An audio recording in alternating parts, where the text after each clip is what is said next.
Hey guys, my name's Sam and welcome to Prep Medic. In this week's video, we're going to be talking about the one item that you need to have in an EDC medical kit. And I'll give you a hint, it's not a tourniquet.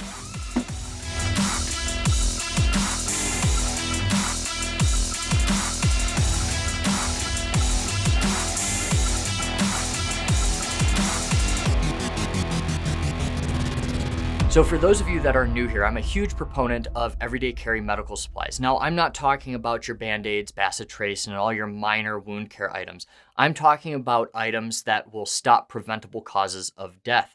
Mainly, that's going to be your arterial bleeds. Now, somebody out there is going to say, well, what about a CPR shield, something to help you resuscitate somebody? Because realistically, you're going to see more cardiac arrests pre-hospital than you're going to see major arterial bleeds. And the reason that that face shield isn't what I'm proposing today is because CPR can be performed very effectively with compression only. And adding those two breaths really doesn't make a huge difference for patients. So then we're focusing on arterial bleeds. Now, a lot of people that have been following me for a while are probably thinking, wow, Sam, you're going to recommend a tourniquet. So original. And I'm not, mainly because this is not a versatile item. This is used for one thing, and that's life-threatening bleeding from an upper or lower extremity. They're very effective, they're very quick. And if you can carry a tourniquet, I would. However, this is expensive. It's about $30 to $40, depending where you get it. Don't buy them off Amazon, they're usually counterfeits. Whereas this piece of gauze here costs you about $3. And this can be used for life-threatening extremity bleeding. It can be used for junctional site bleeding, for wound packing. It can be used for head lacerations, scrapes, nicks, cuts. It can even be used to wrap a sling or a swath for a patient. So it's way, way more versatile. Now, if you have the money, QuikClot is probably the way to go. This costs about $45. It's expensive, but same form factor, has all the same functionality, and will stop bleeding just a little bit faster. Although studies between these two have found that pressure is king, and the additives on this gauze are really not that much better than packing gauze itself. And it certainly has not been shown to save more lives or affect outcomes down the line. So when we're looking at this kind of gauze, it doesn't matter what brand you get. This one's from Rescue Essentials. This one's from North American Rescue. This one's a little bit bigger from North American Rescue. H&H has a bunch of good ones.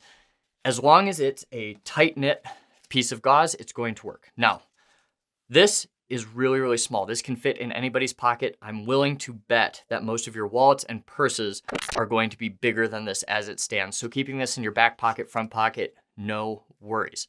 Like I was saying before, it's very, very versatile. So if you have somebody with, we'll start on the bottom end of the spectrum, a really non-life-threatening bleed or a scrape, something that just needs to be covered up to prevent infection and prevent kind of that pain with the air being exposed to it, you can take this, you can unroll it, and you can just wrap it around whatever that wound is. It's not going to stick into it, and it's going to work really well. Then you start escalating a little bit more. Let's say you have somebody with a head laceration. Head lacerations usually aren't life-threatening, but they're really dramatic. Blood goes everywhere. It looks like a murder scene, so we do want to cover those up. You can take this, you can ball the end of it, make it a pressure dressing over the head, then wrap it circumferentially around there. It's going to work great. Taking it one more step up, if we're talking about your life-threatening extremity bleed, so that's a major laceration over an artery, you can still pack those wounds. Now, generally, we recommend treating those with a tourniquet because this can be applied faster and this is the gold standard. But when we're talking about everyday carry, everything's going to be a little bit of a sacrifice for room or for cost. So with this, we can pack that and it's going to be relatively effective in controlling that bleeding. You could, in theory, make this into a makeshift tourniquet, although I don't recommend that because notoriously we are bad at that. In the Boston bombing, there were a lot of makeshift tourniquets applied. And the last I saw, not a single one was fully effective. So packing the wound's the way to go. Now, this thing's original purpose is going to be treating your major junctional bleeds. So that's base of the neck, that's going to be your armpit and your inguinal region, your groin. This can be used to pack those wounds where a tourniquet couldn't be applied even if you had one. Those are all the reasons why I think this is the most versatile piece of kit you can keep on you in an everyday carry. You can have a bigger kit in your car. Now, generally speaking, I carry a lot of stuff on me. I have an ankle kit that I carry, tourniquet, chest seal, pressure bandage, one of these guys, or I use Quick-Lock gauze, or I have a pocket trauma kit from Live the Creed that I put in my back pocket that's got the SWAT tee, some packing gauze, and a chest seal, things like that.